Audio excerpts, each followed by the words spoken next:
So as we think about the ending, you can't help but wonder what JP3 could have been. And was there a simple fix to make the film better? Anthony, what do you think is a simple way to improve JP3, like a very simple fix? Biggest recommendation for the film, and I think this kind of would have saved it, and you wouldn't really have to change all that much. I think the call that Alan makes to Ellie in the film should have happened in the middle of the film. I think maybe, whether he calls Ellie or the military or, whoever, and if they made a phone call in the middle of the movie and then set like a ticking time bomb for like, hey, you need to get to the coast in X amount of time, otherwise the neighboring ship is going to leave you and we're just going to assume you're left for dead. Maybe that would have created a little more tension. And, like after they get through the birdcage, they have to leave Billy behind. They have no choice. They have to keep moving. Otherwise, they're going to be left behind on this island forever. And I think if they did that, and maybe, it probably would have made the ending pay off a little bit more. It wouldn't feel as rushed. And if they included the Pteranodon battle with the helicopter, I think that just would have been such an incredible scene. So Tom, what would be a simple way to improve this film? So there's two things I can think of, one of which you've kind of got me thinking about, and one of which I think would be cool anyway. And the first is obviously we're talking about Lewis Dodgson and how he could be factored back in. And I've been sat thinking about it, and I'm like, how could you make him turn up on Sorna unless you do it as the Lost World novel? And then I was like, well, what if Kirby did have a lot of money behind him? Because what if somebody else was actually backing him to get Grant back on the island? I feel like there could maybe be some interesting story to be told there if maybe it's presented to Grant as this family looking to recover their child. So obviously it's presented as a tour initially, and then he finds out that they want to get Eric back. But what if really this shady company is using this desperate family to actually get something else from the island as well? I think that could be a really interesting thing to explore and sort of consider, because then you have that sort of multi-faceted storytelling where you're kind of sat there thinking, okay, what is the truth? Is this the truth, or is something else going to change? And that's always a good way of engaging people with a film. In retrospect, my second idea is probably what they would do now, though, because obviously we know that Jurassic World and then Jurassic World Fallen Kingdom and Camp Cretaceous have all shown that they're not afraid of doing retrospective storytelling, and it would be really interesting to see Grant actually uncover what had been going on Sorna. So it would be really cool to maybe see him stumble across a lab or something that has, say for example, the genome for a Coryphosaurus that we know shouldn't have been bred, left on a table or something, and then maybe have him starting to piece the breadcrumbs together and realizing which dinosaurs weren't on InGen's list. Because then you could do something really interesting where maybe the Gene Guard Act is eventually introduced because of what Grant noticed on Sorna, and he could go back and potentially try and raise it with InGen because he realizes that they're still experimenting on these animals. I think that would be a really interesting thing to look at. So I think if he was to stumble upon something like that, he would probably feel as though he had a moral obligation to do something about it.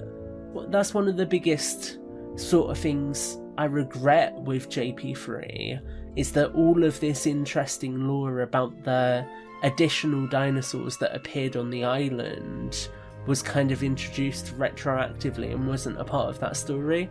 Because I think if they had thought a little bit more about why there were dinosaurs and weren't on InGen's list at the time, it could have made for some really compelling plot threads. Before I saw JP3, I had, of course, read the 2 Jurassic Park novels, and I was definitely disappointed by The Lost World in that it strayed so far from the story of the book. So when we get a trailer for JP3 and I see Paul Kirby, and he's trying to get Alan Grant on the island, I'm just assuming this guy works for Biosyn. So the question is, why is Paul Kirby actually Paul Kirby? I love the guy, but the writers decided to have a character conceal his identity, kidnap Alan Grant, and take him to an island with dinosaurs to serve as a guide. I'd be shocked if this character wasn't at some point written to be a Biosyn employee. It's basically teed up for them. You could also go another direction. Same opening with Eric parasailing, same Kirby approaching Grant, same story but just wanting to fly overhead. The plane would land, Grant would still be upset, lots of the same. Paul would reveal his son crashed on the island, but the change could come a bit after the halfway point where Alan and Eric meet up at the water truck. There could be conversations about Eric's dad, maybe something doesn't quite add up to Eric, or maybe Eric is just too shocked to hear his dad is there.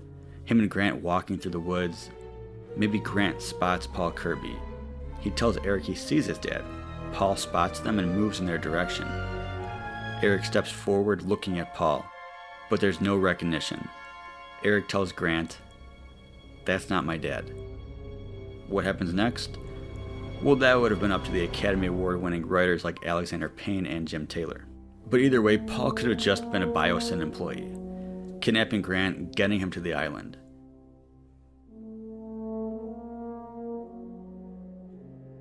What JP4 could have been. Jack, what did you want a Jurassic Park 4 to be? So as I said before, I was maybe 10, 11 when Jurassic Park 3 came out. So I was in that prime audience zone for the Jurassic movies. And I was so excited for what was going to come next. I guess at the time I knew that Pteranodon thing needed to go to the mainland. We needed either the opening sequence would be like the opening sequence from the John Sayles script, which is literally the Little Leagues, like baseball game. And you got kids having, families having barbecues while their kids play, and then there's Pteranodons swoop in and start killing everyone. That should have been how Jurassic Park 4 opened. But I guess, I don't know, man. I guess it was always about the jungle for me. I always wanted the islands to return. I think it was probably always like, we need to go back to Nublar because we haven't been there. It's been one movie, then 2 on Sorna, so we need another one on Nublar. That would have been my way of thinking. Going by like what was coming out in the news at the time. So there was a lot of rumors about Laura Dern returning. Right. There was news articles where Laura Dern said, Spielberg called me, we're going to do a Jurassic Park 4. So from that point forward, I was like, Ellie Sattler, lead role, Jurassic Park 4. Like that was always what I wanted. And then I remember there were rumors about like Lex Murphy returning, and I was like, Lex Murphy lead role, perfect, you know.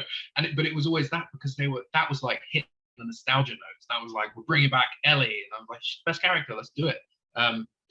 Yeah, I don't know, man. I think it was probably just like Nublar, returning to that, something to do with the mysteries of it, while also the mainland stuff, like Pteranodons dealing with that, and perhaps some of the stuff from the novels, like the Costa Rica, you know, like the raptor, and whether it's the Compy or something. I guess stuff like that. It definitely wasn't a new park, and I think, you know, I went through my teenage years waiting for Jurassic Park 4, so it changed a lot.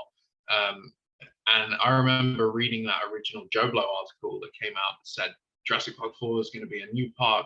And I remember like my heart sinking, like, because this just wasn't what I wanted. Like I wanted to go back to the mysteries of the first one. And I don't know.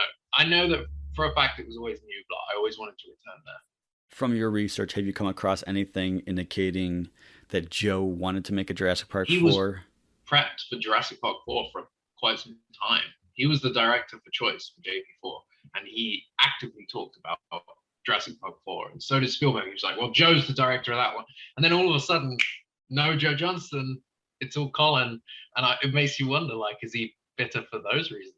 Is he, was he not even told? I mean, it's good for Colin because he came onto Jurassic World and was able to get the film delayed a year. And I think in a way you saw that with ILM and companies like that. They were probably a little bit worried, or a little, you know, concerned about the performance of a fourth Jurassic Park film, which is why, you know, some of the animation in Jurassic World doesn't hold up. But then in Fallen Kingdom, it's really good, you know. Yeah. They obviously, I think there was a lot of hesitation for various reasons. It's been 14 years, so of course.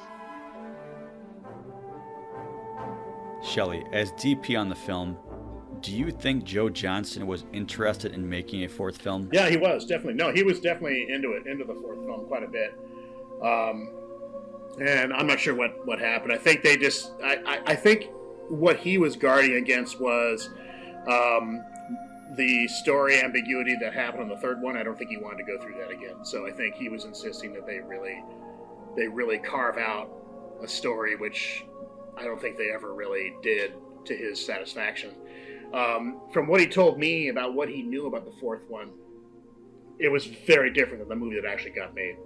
The fourth one was going to be something else entirely, and then Jurassic World was that was a whole different idea. So they dropped the whole version, whatever it was they were telling him. It was a whole different movie. So something they shifted gears there. But he was, by the time Jurassic World even became Jurassic World, Joe was pretty much long gone from that. Lee, what are your thoughts on a JP4? Were you heavily discussing the rumors of a JP4? Yeah, for years. I think that's what mainly kept the community alive for a good, how long would it be? 14 years between Jurassic Park 3 and Jurassic World, is just debating what was going to be in Jurassic Park 4. I mean, in the long run, we ended up talking about that more than what was going to happen in Jurassic Park 3, because Dan put the page up, I want to say in 2000, something like that. So maybe a year and a half between when the page went up and people joined the message board and the movie came out, and then say another 6 months of just talking about that. But the movie obviously ends with, oh, dinosaurs are going in the mainland. Well, pteranodons, but thematically the implication is that's where the next movie is going. So, oh, what's going to happen? And then 14 years of that after 2 years of Jurassic Park 3. And a lot of, after that, after the movie came out, I would say a good 80% of the people that were on the message board initially just kind of drifted away, and they're like, okay, I don't think the movie wasn't good enough for me to participate in this community every day of my life. I'm James Ronan. I've been part of the Jurassic community now for about 5 years. I joined the Jurassic Park podcast around about 2018. I was writing articles for them. And I also contribute on certain episodes of the podcast, as well as take part on the Missing Compies podcast as well, and various other podcast episodes within the fandom. What did you hope to see in a JP4 film? And were you following along with the rumors? I remember a lot about there's just so many rumors and so many fan theories, potentially leaked plot lines and stuff. And I just, that 14, 15 year wait was just, it was difficult as a Jurassic fan. There was so much we didn't know. Some of the cast were giving interviews, like Sam Neill and Laura Dern. They were giving interviews about where their characters may be and stuff. And what the fact that Steven Spielberg was planning to do another one, and it was really difficult. And I always remember, especially the Dilophosaurus JP4 poster, because that was the most exciting poster I'd sort of seen. And I remember finding out it was a fake poster, and I was kind of devastated, because it was just it kind of kept me going. I was just like, this poster looks great. I'm so excited now. Is Dilophosaurus going to be in the film? And there was just so much around sort of the potential plot lines as to where it could go. And then obviously we had the various sort of, scripts, like the sales scripts and stuff like that. There was a couple of versions of that, and different ones there. Sort of Rick Jaffa and Amanda Silver came on to do another one. And then obviously that kind of merged into the one that we eventually got in Jurassic World and stuff. So there was just so much in that time zone. But I feel like having that break as well kind of makes me appreciate Jurassic World more now, because it sort of reestablished the franchise. And I get why Jurassic World went the way it did. I mean, the film grossed over $1 billion at the box office. And I think out of the films so far, it's within paleontology, I think people are quite fond of it from people that I've talked to. And I think it just established it, and it got the whole, the dinosaur thing going again, because it kind of stunted, it kind of stopped. And I mean, Jurassic has been so great for paleontology, myself, I was inspired to, become a paleontologist basically because of JP. JP was a big part of my childhood growing up, and you know, for many other paleontologists as well. And it's done so much great stuff for paleontology, and will continue to do so. But I do feel like that time was quite difficult as a Jurassic fan. I know myself and other people like Clayton found it really difficult to sort of just live in that time where we didn't know if the franchise was ever going to continue, let alone anything else. Follow James on Twitter at JurassicJames1. Charles, what did you want in a Jurassic Park 4? Well, I feel like they're finally doing what they should be doing with the Jurassic Park sequel. The most fun part of the Jurassic Park movies, I feel like, is, you know, I mean, the San Diego sequence in Lost World is so great. It's like you want to see a dinosaur in a place that makes no sense. You want them, you know, running past a Blockbuster video, or like you want them like in attacking people in a pharmacy or something. You just want to see like dinosaurs in places where they don't belong, and it's like that's like, I feel like they're finally doing that. And that's what I feel like people want more than anything. Although people just want dinosaurs in general. These movies do so well. But I feel like that's what I've wanted.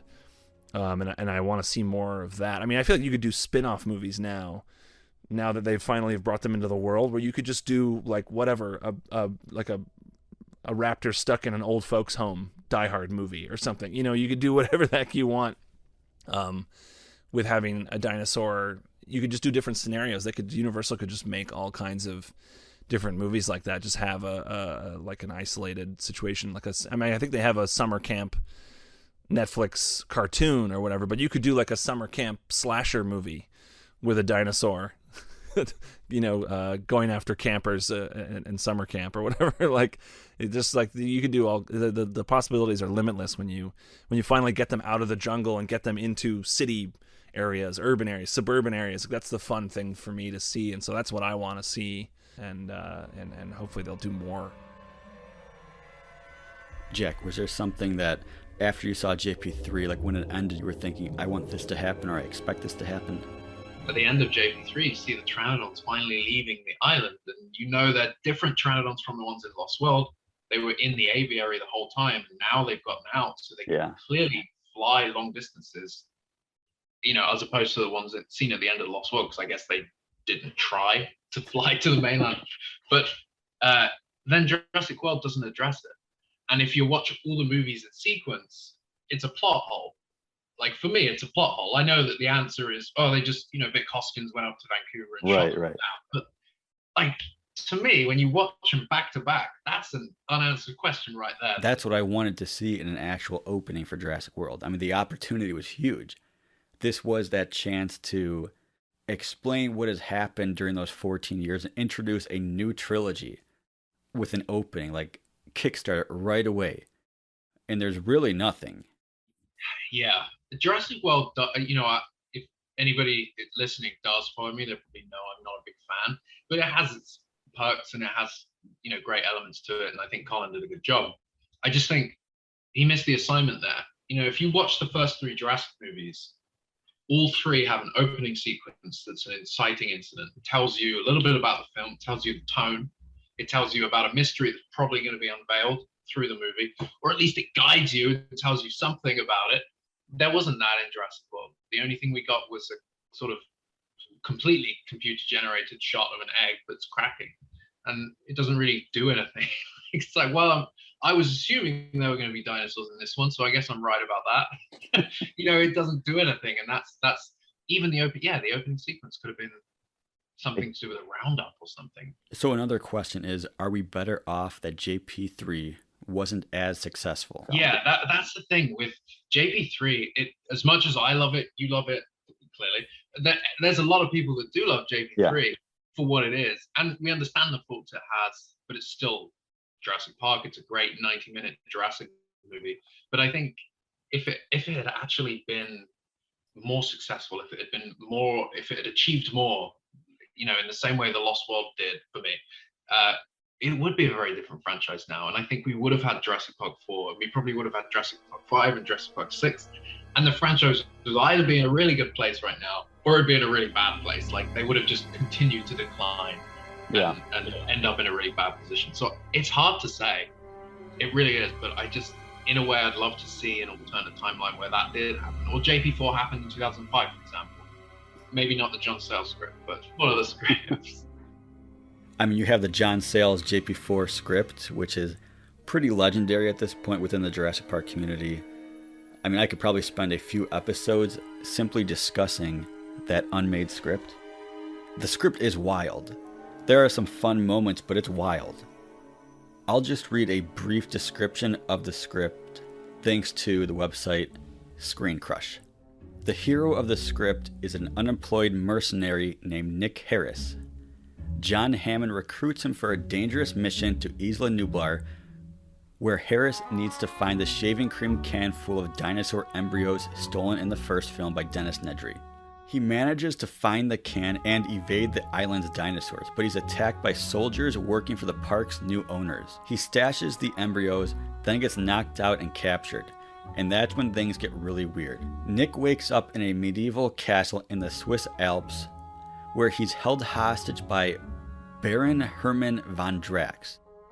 Von Drax wants those embryos, and while he negotiates with Harris, he shows him his prized possessions, a team of highly trained, genetically engineered raptors that can be controlled with hormone injections. Von Drax makes Harris an offer he can't refuse.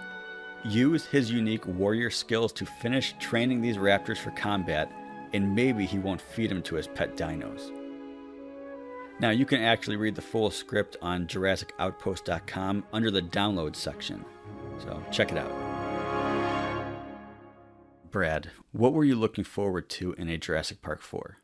Well, you mentioned the John Sayles script earlier, and I'm glad we never got that, even though we seem to be getting parts taken out. I'll briefly touch on the human raptors.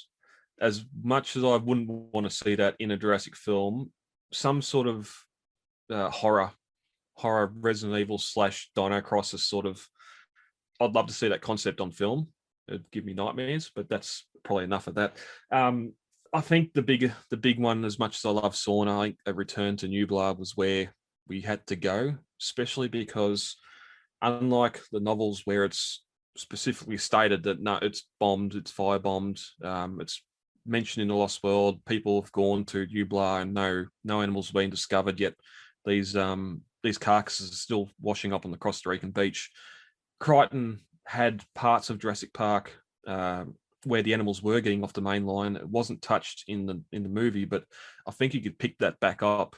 And unfortunately, you haven't got Hammond. Bob Peck's not there, but maybe Wu, someone from InGen, could be sort of leading the charge that, hey, our animals are on the mainland somehow and breeding, and sort of go from there. Bring in the pteranodons getting to the mainland as a bit of another issue too, just to add to the issue of if we've got animals on the mainland somehow. And but in saying that, I'd want it to be in Costa Rica and back in the jungle and that sort of thing as well. And I don't think they would have done that.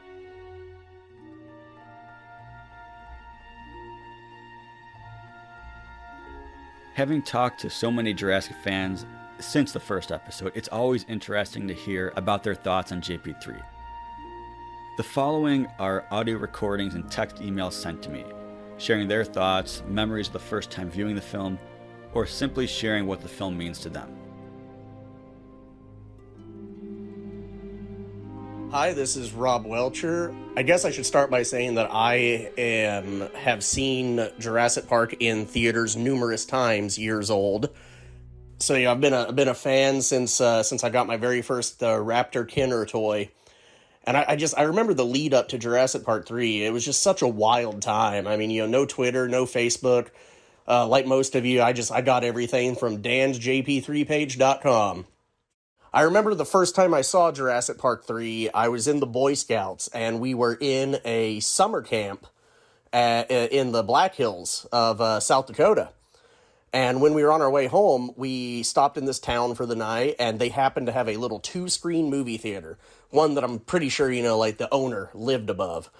And we got to see Jurassic Park 3, and it was so incredible. I just, to be surrounded by, the Black Hills where, all these dinosaurs are found, to be watching this movie, it was something, that I'll never forget. I will say that, like most people around that time, I remember being slightly let down. I can't place my finger on it exactly why. I'm sure that if I really thought about it, my issues would be nitpicky at best. And it's one of those that has really grown on me throughout the years. The last time I watched it, I watched the original trilogy easily once a month. The last time I watched it, I just couldn't find really any complaints with it. I mean, yeah, the T-Rex dies, but who cares? So, that's kind of my earliest memories of Jurassic Park 3. And you can find Rob on Twitter at Rob Welcher, or on TikTok at JurassicRob1993. Luke Ferris of the Jurassic Pod. Speaking of my memories of JP3, for a lot of millennials, it was kind of the first Jurassic Park film that we remember being in theaters.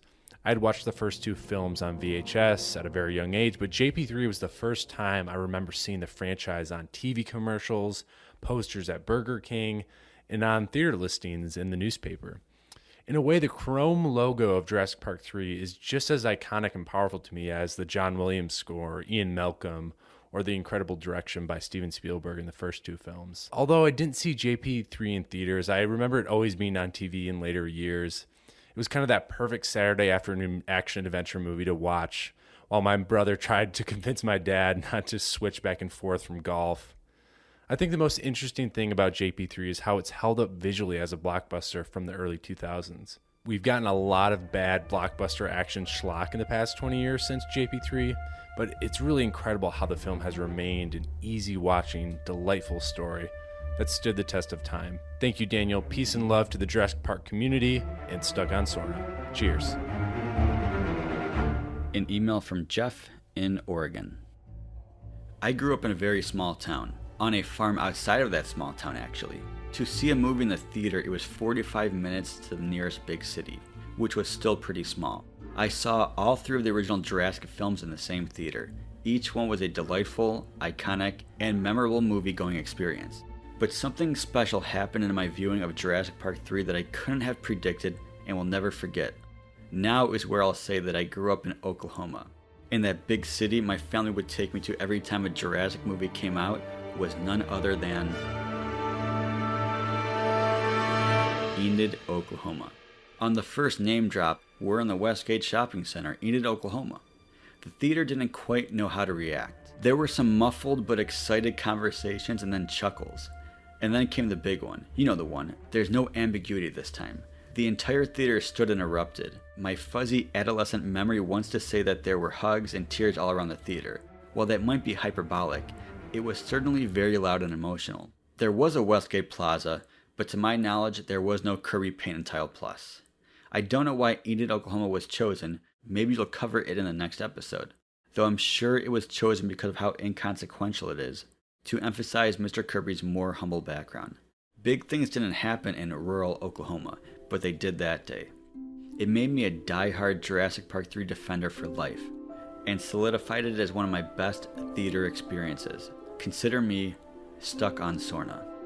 All I needed was having one of my favorite film heroes back and running with dinos for the third installment. Sam Neill didn't miss a beat, and Grant's relationship with Billy was always a highlight for me, which you covered perfectly in the podcast. While the split with Ellie stung initially, it also felt honest and grounded the film for me. It made me a more resilient moviegoer by having my expectations challenged in such an unexpected way. The aviary and river sequences are obviously fantastic and remain some of the best sequences in the franchise. The film isn't perfect, but it shouldn't be maligned for not being as perfect as Jurassic Park. Thanks for bringing your love of this film to others. I hope it will elevate the film for some in the community, and I hope this won't be your last Jurassic-related project. Sincerely, Jeff. And unfortunately, I've asked some people involved in the film about the choice of Enid, Oklahoma, and I've yet to get an answer. I did reach out to screenwriter Peter Buckman, and he declined to participate in the podcast. Hi, fellow Jurassic fans. This is Riddhiman Mukhopadhyay here, or you can just call me Riddhi for short. And I'm from India, from Bengal, basically. And I've been a huge fan of the Jurassic Park franchise since 1994, not 1993, because the first film released here in 94. And do you remember the first time you saw Jurassic Park 3? It was, I think it was late 2001. I think we have Durga Puja here, which is a religious ceremony. It's celebrated in a huge way. And it was, I think, late October. It had already released. I was staying with my maternal grandparents at that time. My parents were living elsewhere. And I saw the ads on TV like everybody else. And like I kept pestering, my dad basically, telling him to come on, you gotta come here and take me to the movies. I gotta see this. And the first thing he told me was, what, those green lizards again? And I said, yeah. Anyway, the green lizards, I gotta see them. They're back on the big screen. And it was a bit difficult getting tickets. It was basically houseful, and there were only a few cinemas in Kolkata, which is the capital of Bengal, capital city of Bengal, and only a few cinemas were showing it in the original English version. Everywhere else it was just Hindi, and I said, no, I'm not going to watch the Hindi one. I want to watch the original the first time. So, and it was Chaplin, the theater, and the name of the theater was Chaplin. It's one of the oldest theaters in Asia. And it doesn't exist anymore. It was just demolished, and they built a corporation building, there. But that's where I saw Jurassic Park 3, me and my kid brother, and my dad. Tell us about the time leading up to that first viewing of JP3. I remember when I first heard of the film, and that was, again, we visited our maternal grandparents, and that time I wasn't staying with them. So it must have been many, many months or probably a year ago. And everybody was huddled before the TV set. And my grandfather tells me, they're making another Jurassic Park, and there's a Pinosaur. I'm quoting him. He said, Pinosaur. That's what he heard. He misheard, obviously. But I thought, what Pinosaur was it? Does it look like a pine tree or something like that? That was my first exposure to the idea that a new Jurassic Park film was being made. My grandparents, of course, they were quite concerned that, again, the dinosaur bug has got this guy. So he's not going to study. All he's going to do is fawn over these creatures. So I had to basically wake up in the wee hours of the morning when they were asleep, turn the contrast and the brightness of the TV down as much as I could, turn the sound down, and just wait for the TV spots to appear. That's what I did every single day. That, I was so obsessed. What does JP3 mean to you? For me, what it means is that they tried something different. It was not just, if you look at JP and JP2, some people swear by TLW and they don't want to say anything else. But between the first two films, if you study, you don't have to study hard. You will see that they're structured very similarly. But JP3, of course, there are telltale signs of it having different creative minds behind it. It was structured differently. They get to the island and immediately all hell breaks loose and all that. It was very kinetic. But what was more important and more exciting for me was, I think, which I think is the raptors, is the way they were portrayed. There was a radical shift in the treatment of those dromaeosaurids. Like in the first two movies, they were just very grisly, sort of like they were having a bloodlust sort of thing, and they had the only thing on their mind was basically to kill. But in Jurassic Park 3, you were both scared and fascinated by them. For the first time, these were not just creatures that just wanted to kill you. And I think when I grew a little bit older, what I recognized is JP3 works on a sort of a mirrored plot, and both the human parents and the animal parents basically want the same thing, which is the protection of their young. Fundamentally saying that we are all basically the same thing, we are doing the same thing, and animals and human beings are not so different. It's just how we create this sense of other, and we use that to justify our ignorance and our hatred or our fear of animals. Maybe I'm reading too deep into things. Maybe these movies aren't really not meant to inspire such deep conversations. I don't know. When you ponder over things, you discover subtleties that you don't get by just watching it, the first time. You can find Radi on Twitter at JHNREED. I'm Barrett Baker. My Twitter handle is Bear Kitty. Now, I briefly mentioned this in a previous episode.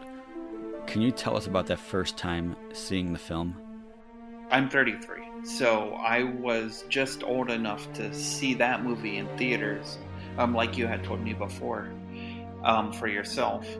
And my grandfather was in the hospital. He loved the series as well.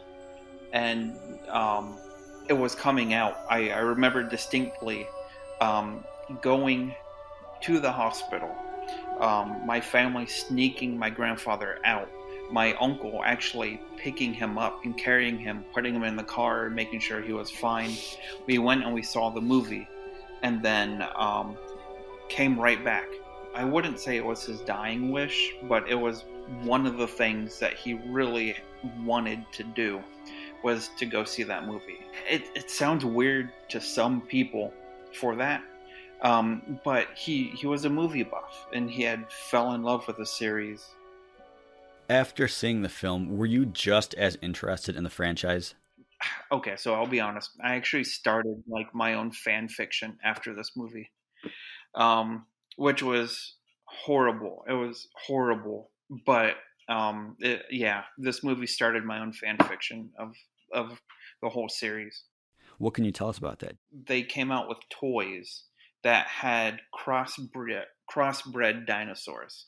So they had toys that had battle damage on it, that you could pull little pieces out and see their rib cage. And in my mind, I thought it would be really cool if you could crossbreed a velociraptor with a giant salamander.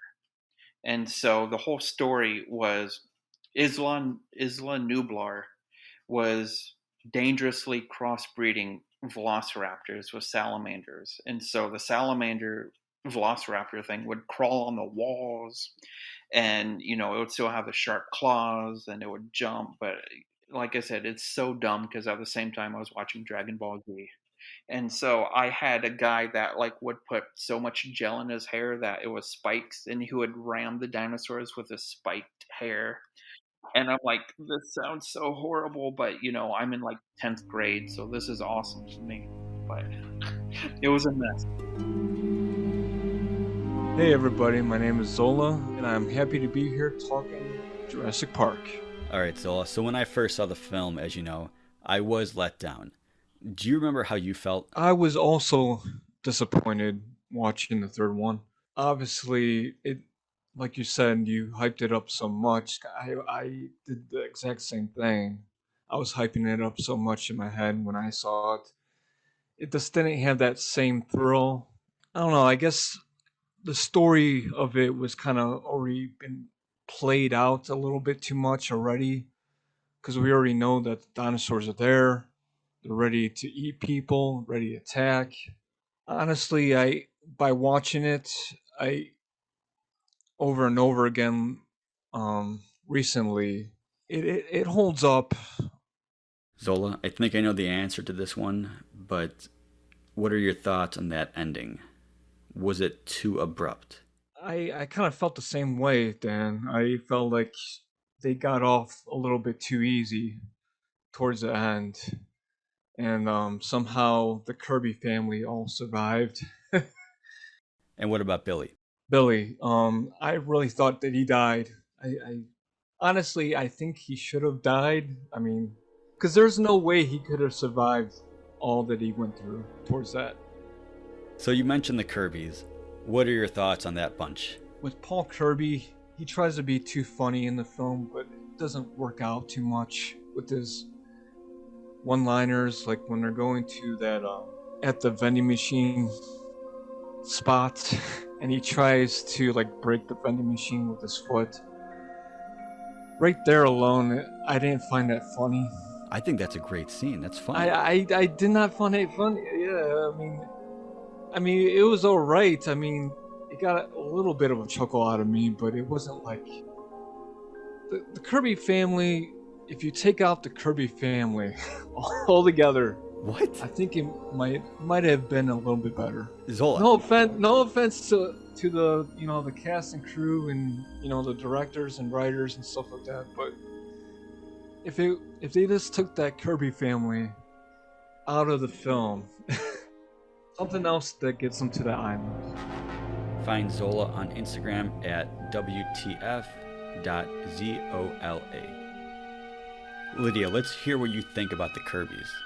I was actually watching it the other day, and there's a bit when when they're in the plane and the plane's on the ground, and then like Amanda runs out, and then like Paul Kirby like runs after her, and then he turns around and sees the Spino, and then like ducks back in, and it's this really like comedic moment, which I've never really noticed, where he's suddenly like, oh my god, and like runs back in, and like I think he's a great character. Like I actually think I think William H. Macy plays him really well.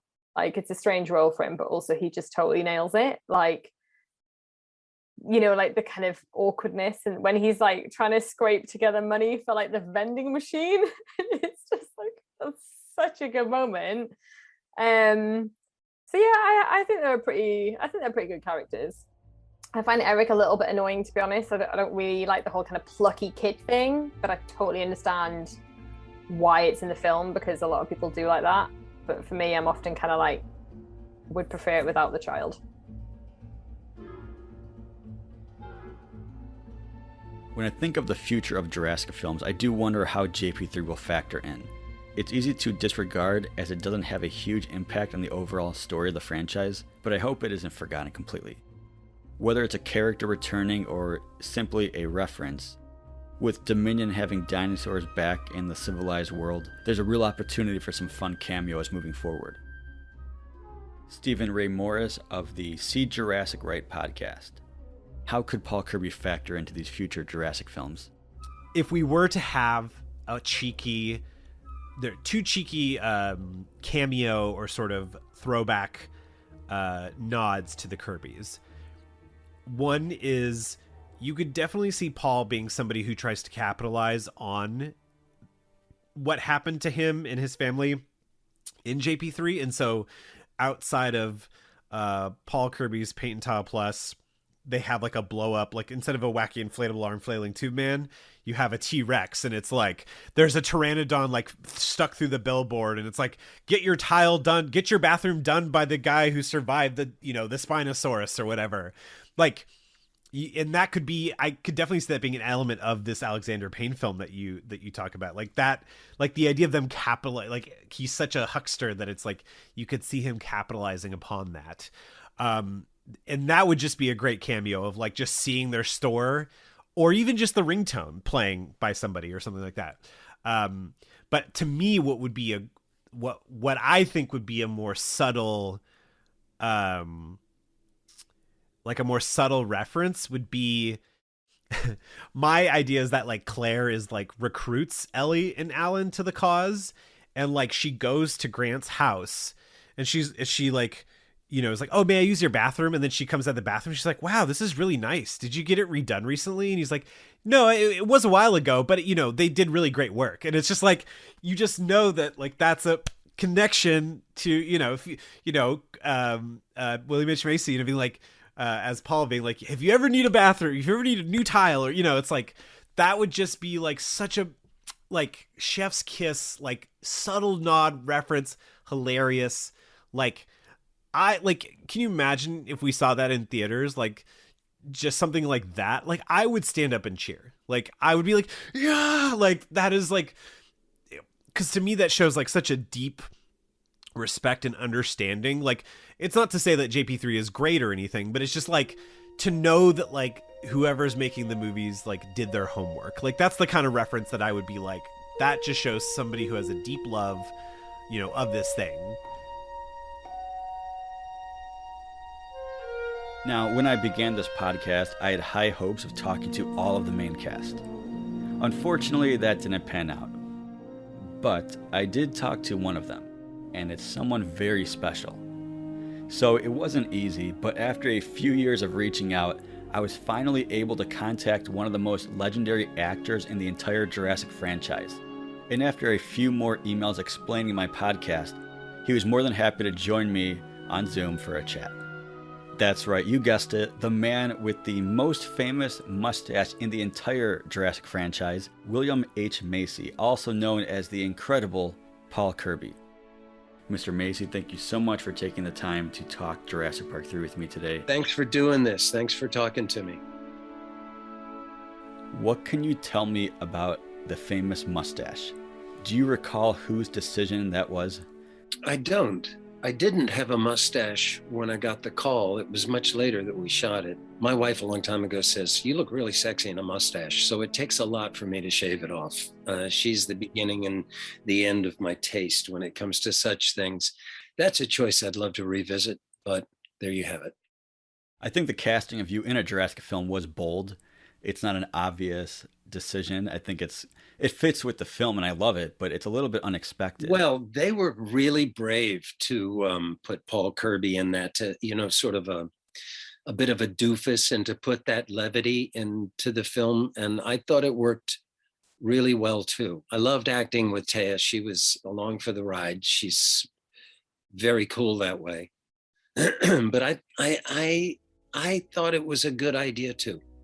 Oh, and speaking of Paul Kirby, I do have my Kirby Paint and Tile Plus coffee mug from Jurassic Outpost. Oh, God.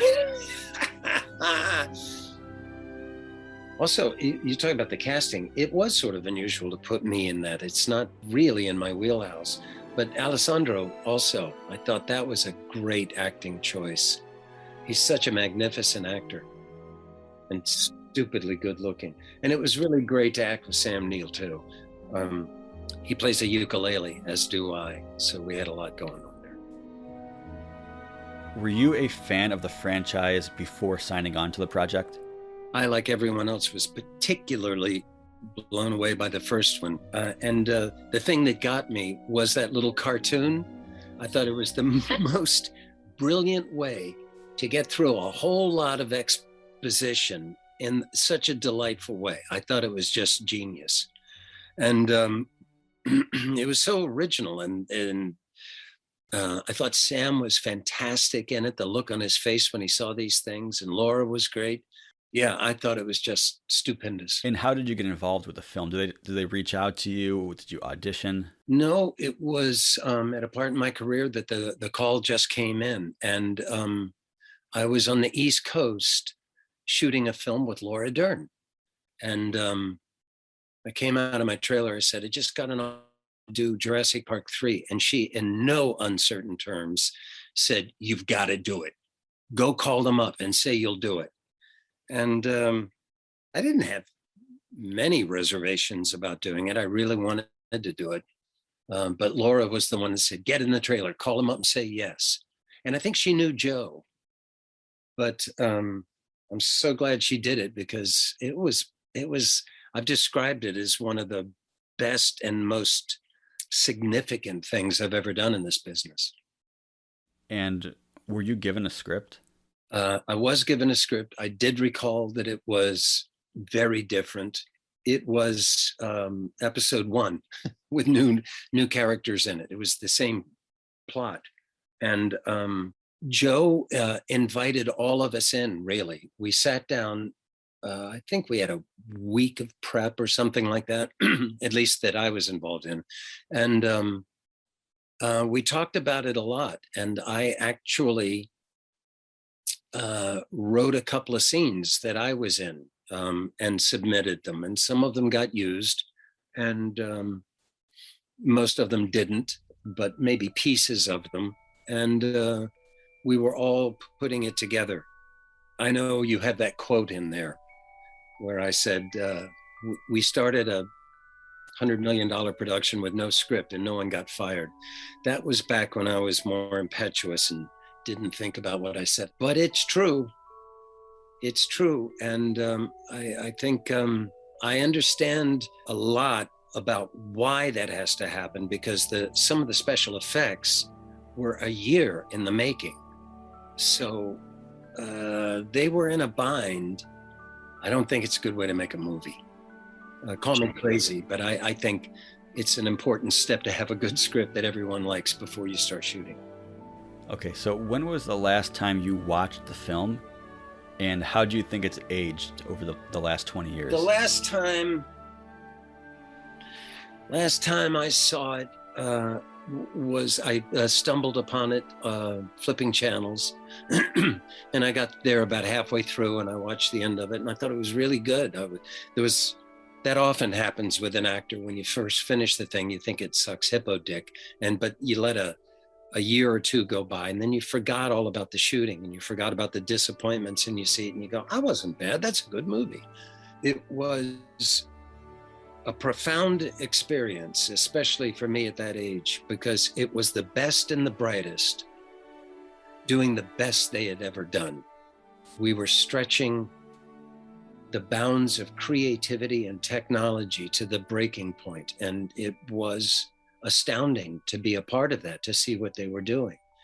And as you said earlier, it was such an amalgamation of high tech and off-the-shelf gags. In the airplane, in that fuselage, they had built the thing, and it was rugged because they needed to use it for a long time. But the old spiny is rolling it over, and it was as simple as this. We sat in the fuselage of the plane, and Sam would say, and it's going to roll, do a 360. And Sam would say, I'm going to go there, then I'm going to go there, and then I'll go there. And Taya would say, okay, if you go there, I'm going to go there. And we would just, as it rolled, we would figure out where we were going to go. And we did it over and over and over again, and nobody ever got hurt. I mean, everybody got a little bruised up and stuff like that. Oh my God, I just remembered this too. We're all banged up at that point in the film. And Taya would go home without taking her makeup off. And apparently she drives like a maniac, and she lived in Malibu. So almost every night she'd get pulled over. So she wouldn't take any of her makeup off. And the cop would go dick, dick, dick on the glass and go, man, do you know how fast oh my God, are you all right? And she would go, yes, officer, beautiful, sexy Taya Leone. I'm shooting Jurassic Park 3. Was I going too fast? And she never got a fucking ticket. Of course. That's great. If I'd tried that, they would have said, yeah, well, you're going right to jail for impersonating an actor. Did you have any idea it'd be such a physical film? A great question. I guess somewhere in my body, I assumed it. I mean, I read the script.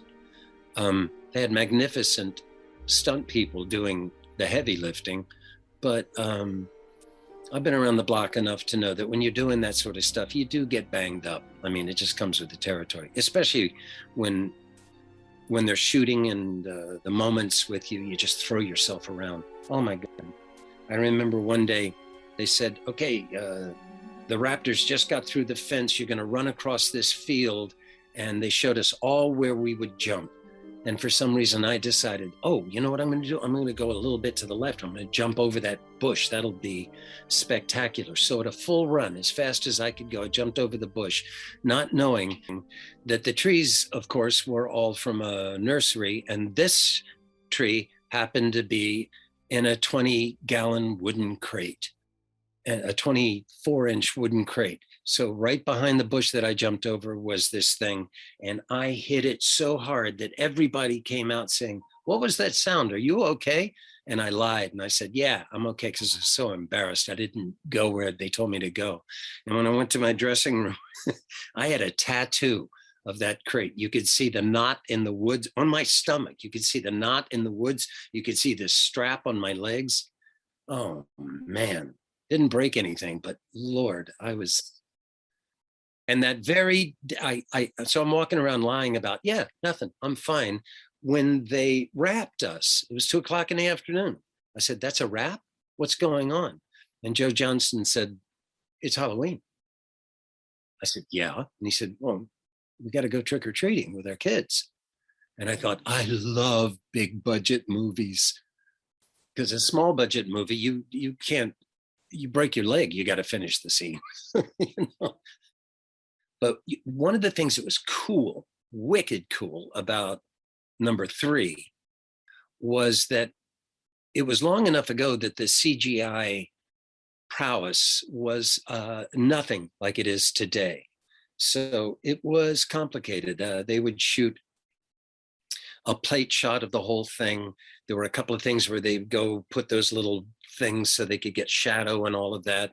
It was very, very complicated. There was a whole crew that would come in and shoot it so that the computer could read what was there and add to it. But it wasn't all CGI. And the big guy, the Spinosaurus. The Spinosaurus, yeah. That was an excavator. That was a John Deere excavator we were acting with. And they had this, where the bucket is, they had put the head of the thing, and it could do all of this stuff, but it was moving in real time. And the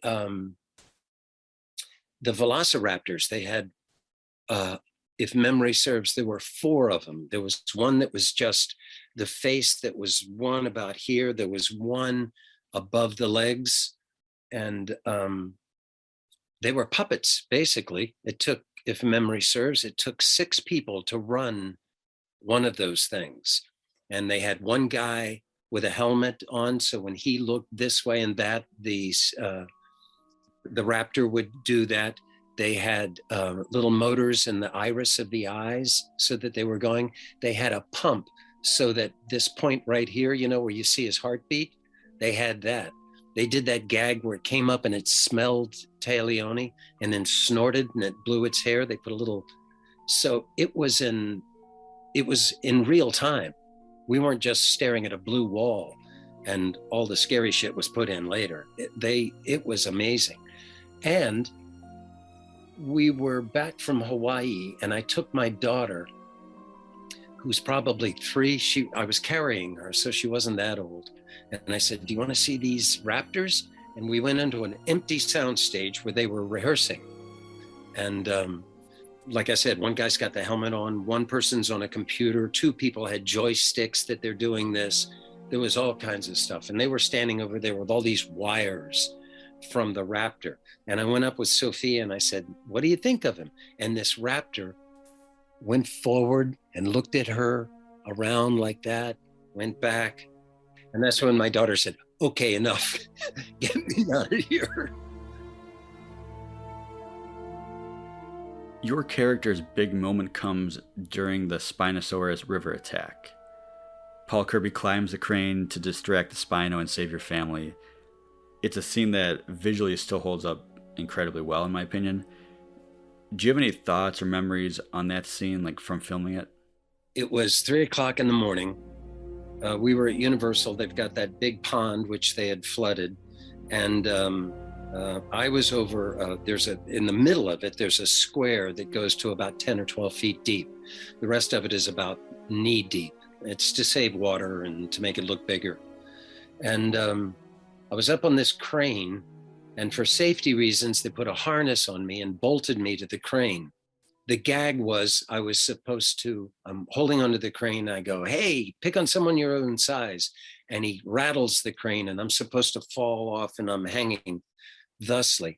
And it occurred to me at 4:00 in the morning after a long day of shooting that if that crane went down, I was going with it because I was bolted to it.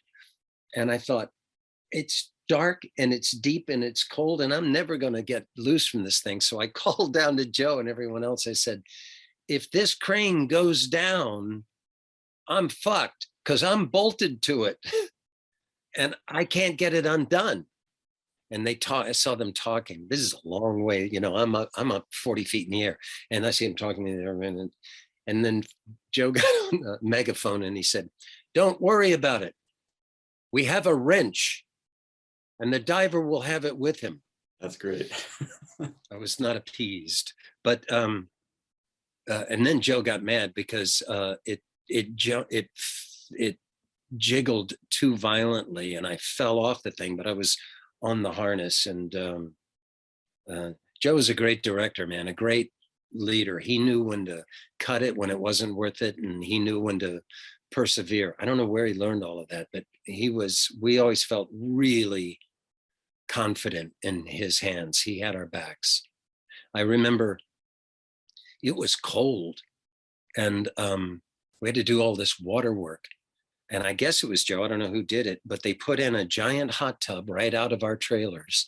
So we would come out of our trailers and get in this hot tub with all our clothes on until we couldn't stand it, and then go get in the tank where we're splashing around in the water, which was 50 degrees. And it was a piece of cake. And as soon as we finished the take, back in the hot tub. And it was just so pleasant, so easy to do. I think we can thank Joe for that. And do you have a favorite Paul Kirby moment? When we're walking through the forest, being tracked by velociraptors. That's one thing I learned from Jurassic Park. Do not fuck with a velociraptor. But we're walking through there and Paul Kirby says, I'm sorry I don't have your money. I'm sorry I lied to you. But if you ever remodel your house or your kitchen, I've got you. I've got the tile. I've got the floor coverings. I've got wallpaper. You call me up. I'll treat you well. That's a good thing to put in a dinosaur movie. I thought that was good. Would you consider playing Paul Kirby again? Let me think. Yeah, in a New York Minute. I mean, I'm on board. I would love a Paul Kirby standalone film. Okay, don't tell me. Tell everybody else.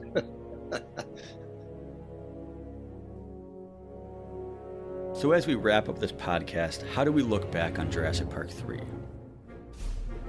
Lee, what does it mean to look back upon a time 20 years ago and all of your combined interactions with the Dan's JP3 community?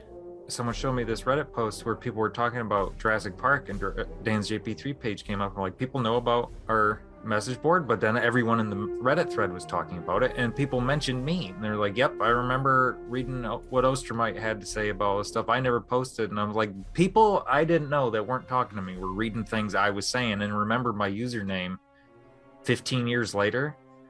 This is shocking to me.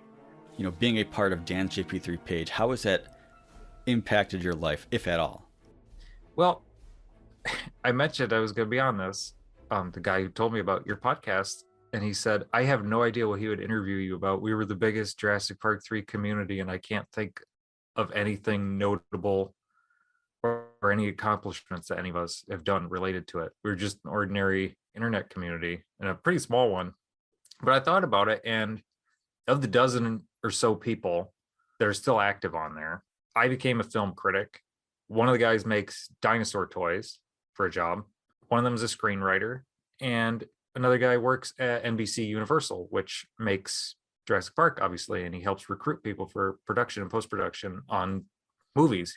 And it's like, out of a dozen people, none of those things is necessarily impressive on its own, but I think it would be unfair to say that it didn't have any impact on us or affect anything. How do you think people should view the film all these years later? Rewatching it reminded me, the tone is different, but it reminds me of Anaconda, where it's like this is a cool, it's the way I said it to these guys when I rewatched it, because many of them won't even watch it. I haven't seen it in many years, but I was like, this movie's stupid, but it doesn't think I'm stupid. The Jurassic World movies treat me like I'm stupid for watching them. Jurassic Park 3 is stupid because it's a movie. It's like, it's movie stupid, and they don't really make movies that innocent anymore. That's why it reminded me of Anaconda, where it's like, they somehow got all these major actors like John Voight and Jennifer Lopez and stuff into this silly snake monster movie. I mean, there's a lot of dumb parts in the movie, but it's still cool. And that's what Jurassic Park 3 reminds me of. I think it holds up because it's the same movie that it was then. It aged pretty well as just like this simple adventure movie about dinosaurs. If it were a Jurassic Park knockoff and it was just called, I don't know, like Raptor Island or something, and it hadn't been called Jurassic Park 3, I think people would like it a lot more than they did. I think it has a kind of an unfair reputation. JP3 as a whole feels way more Jurassic than anything that has come in recent years. So I think as a sequel, it fits into the Jurassic lore. Joe Johnston managed to make it feel like an Amblin movie, so it has that kind of wisdom, the childhood feel, you know, the adventure, the family movie thing. It's got all that, but I think overall it just, I don't know, it's hard. I guess it just understands it. It just is a Jurassic Park movie. It's exciting. It checks all the boxes, and I guess the best argument is, if you want to watch Jurassic, if you want a dose of Jurassic Park, it's JP3. It's like 90 minutes of perfection. You know, that's kind of how I look back on it. And plus, the aviary sequence, it's one of the best sequences in the whole franchise. And Pteranodons getting their spotlight, like, you can't beat that. There's definitely films that I really love that are flawed. I mean, I think that everyone sort of has that, right? I mean, and that's not to say that, you know, Jurassic Park 3 is or isn't. I just mean just in general as to the fact that, you know, a film can be flawed, but it affects you in a certain way that you're willing to look past it, or maybe it's the message that you really love, or maybe there's something nostalgic about it where you remember it as a kid. These films are like my children, and I love them all basically equally. If Jurassic Park is at 100 and it's number 1 in the ranking, and Jurassic Park 3 is at, like, I don't know, 98 for me, like, I still really like it. It just not nearly as much as the others, but because I love the franchise so much, I have learned to, like, see its value, because it definitely has so much value in so many ways. Watching these new films and then going back, and I do think that these new films make that one a better film. Because for years, I did hold a grudge on Jurassic Park 3 and just saying, like, well, I love the first two so much. The second one, even to the point where I'm confused internally whether I like that one more than Jurassic Park. You know, I'm like, do I like The Lost World more? But then Jurassic Park 3 just hurt me so much. So for years, I kind of held like a grudge about it. But I think with Jurassic World and Fallen Kingdom and the introduction of hybrids and these test tube dinosaurs, essentially, and all this like experimentation and labs and stuff, it kind of harkens back to Jurassic Park 3. And even stuff we're seeing now with Camp Cretaceous, it really feels like it connects to all of those dots from Jurassic Park 3 that you were wondering about back then. And I do love that it kind of does make that film better for me. With all of the problems this movie had and the clear difficulties they had, I think it's just kind of worth saying that the final product is pretty damn good for what they had to work with. Movies can be so much more than just one thing. The Lost World is kind of more or less one thing throughout, and that doesn't make it a bad movie. But Jurassic Park 3, I think, is a little bit more complex because of its humor, because of its action, because of the family element, because, hey, what Jurassic Park movie can't have a divorce subplot? And it's a movie that really benefits on repeated viewings because there is a mystery that you kind of solve as the movie goes. And I don't think that any of the other Jurassic films have that. As we spoke earlier, it's one of the, at least from filming point of view, it's one of the more innocent ones. It was a little more homemade. It was a little more in real time. But you know what? Nobody knows that. The audience doesn't know if it's CGI or whether if it's a a John Deere excavator. They're wrapped up in it, and they've gotten so good at it. I hope it fits into the canon, and I hope there are many more of them. Because boy, it turned a whole generation into paleontologists. It just sparked everyone's imagination. Everybody of all ages can watch it. It makes it timeless. It's not extremely dated, put an asterisk by that because of the CGI. And again, it's that beautiful blend of campy horror that makes it timeless and makes it, you know, something that's going to be treasured probably for the rest of cinematic history. That's a very bold statement. Oh, I only make bold statements. And this is where I leave you. Flawed or not, most Jurassic fans have a real emotional connection to these films. And in the case of JP3, the time when it was released, being young, anticipating a new film, the conversations, the rumors, it's why I love movies. Even though the film didn't live up to that extreme level of excitement I had back in July of 2001, I've come to appreciate the film. And overall, I do feel this third film turned out extremely well considering the challenges going on behind the scenes. In total, I do hope you've gained some knowledge or simply an appreciation for the cast and the crew that did strive to bring some dino entertainment into our lives. For me, I look at the film as an example of trying to do something different, not letting the T-Rex be the hero, changing the logo, adding in a mustached Paul Kirby, having Grant hate engine dinosaurs, and yes, separating Ellie and Ellen. It's bold, it's daring, it's different. It's Jurassic Park 3.